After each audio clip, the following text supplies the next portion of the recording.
serta website CPNS Kementerian ATR BPN, gelombang 2, angkatan 2, kelompok 3. Unit kerja saya di kantor pertemanan Kabupaten Manggarai Timur. Pada kesempatan kali ini, saya akan mempresentasikan tentang komitmen mutu dan anti korupsi. Yang pertama, yaitu komitmen mutu. Berbicara tentang komitmen mutu, konsep dasar mutu sebenarnya mengacu pada kepuasan pelanggan dan harus menjamin nilai keunggulan produk atau jasa yang diberikan kepada pelanggan. Apa sih pengertian mutu? Mutu, menurut Goss and Davis, adalah manajemen mutu terpadu atau Total Quality Management atau TQM, terdiri atas kegiatan perbaikan berkelanjutan yang melibatkan setiap orang dalam organisasi melalui usaha yang terintegrasi secara total untuk meningkatkan kinerja pada setiap level organisasi. Komitmen mutu erat hubungannya dengan mutu, efisiensi, efektivitas, dan inovasi. Efisiensi diukur dari ketepatan realisasi sumber daya dan bagaimana pekerjaan dilaksanakan, sehingga dapat mengetahui ada tidaknya pemborosan sumber daya, penyalahgunaan lokasi, dan mekanisme di luar alur. Sedangkan efektivitas diukur dari sejauh mana ketercapaian tujuan yang telah ditetapkan organisasi. Inovasi muncul karena tuntutan perubahan demi tercapainya kepuasan masyarakat. Inovasi dalam pelayanan publik seharusnya mencerminkan hasil pemikiran baru yang konstruktif sehingga akan memotivasi setiap individu agar mengembangkan mindset baru sebagai ASN yang diwujudkan dalam bentuk profesionalisme pelayanan publik yang beda dari sebelumnya, bukan sekedar menjalankan tugas rutin. Bentuk inovasi yang telah dilakukan oleh Kementerian ATR BPN antara lain 1. Presensi e-office 2. Loketku 3. Sentuhan aku 4. Smart PTSL. Selanjutnya yaitu mutu. Mutu mencerminkan nilai keunggulan produk atau jasa yang diberikan kepada pelanggan sesuai dengan kebutuhannya, bahkan melampaui harapannya. Mutu merupakan standar yang menjadi dasar untuk mengukur capaian hasil kerja. Mutu juga dapat dijadikan sebagai alat pembanding dengan produk atau jasa sejenis lainnya yang dihasilkan oleh lembaga lain sebagai pesaing. Selanjutnya kita akan membahas nilai-nilai dasar orientasi mutu. 1. Mengedepankan komitmen terhadap kepuasan klien. 2. Memberikan layanan yang menyentuh hati untuk menjaga dan memelihara agar klien tetap setia. 3. Menghasilkan produk atau jasa yang berkualitas tinggi, tanpa kesalahan, tanpa cacat, dan tidak ada pemborosan. 4. Pemberian layanan yang dapat memberikan perlindungan kepada publik. 5. Menggunakan pendekatan ilmiah dan inovatif dalam pemecahan masalah dan pengembalian keputusan. 6.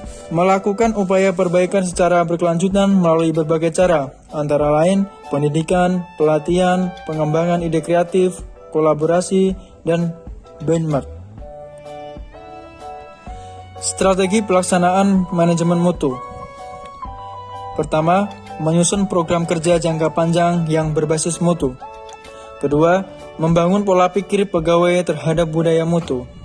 Ketiga, mengembangkan budaya kerja yang berorientasi mutu, bukan sekedar melaksanakan tugas rutin dan sebagai formalitas menggugurkan kewajibannya. 4. Meningkatkan mutu proses secara berkelanjutan agar dapat menampilkan kinerja yang lebih baik dari waktu ke waktu. 5. Membangun komitmen pegawai untuk jangka panjang. 6. Membangun kerjasama kolegial antar pegawai yang dilandasi kepercayaan dan kejujuran.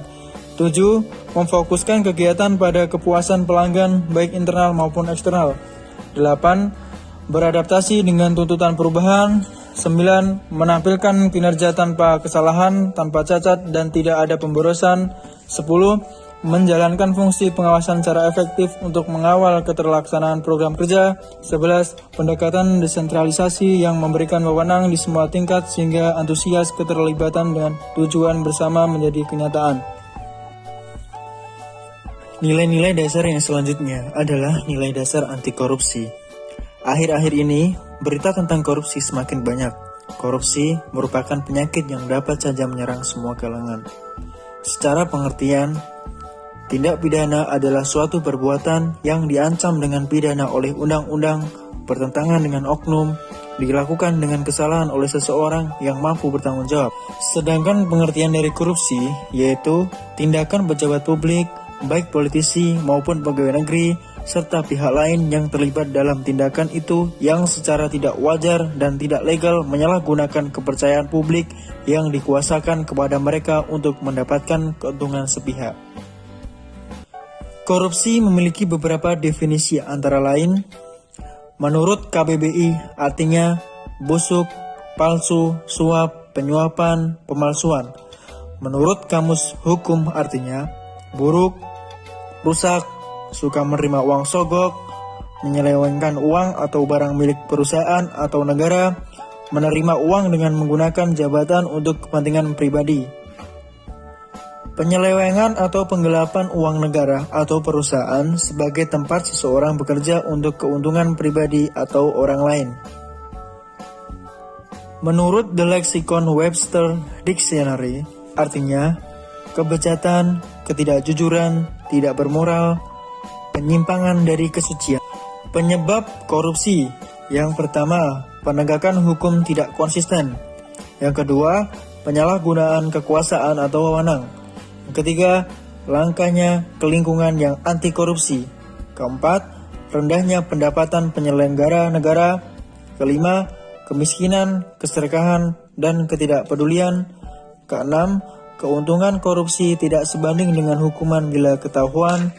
Ketujuh, pemberian imbalan jasa. Kedelapan, kurangnya penerapan pendidikan agama, etika, dan moralitas. Setelah kita mengetahui penyebab dari dilakukannya tindak korupsi, sekarang kita akan mencari tahu akibat dari korupsi. Akibat korupsi 1. Tata ekonomi, seperti pemborosan sumber-sumber, larinya modal ke luar negeri, gangguan terhadap perusahaan, gangguan penanaman modal.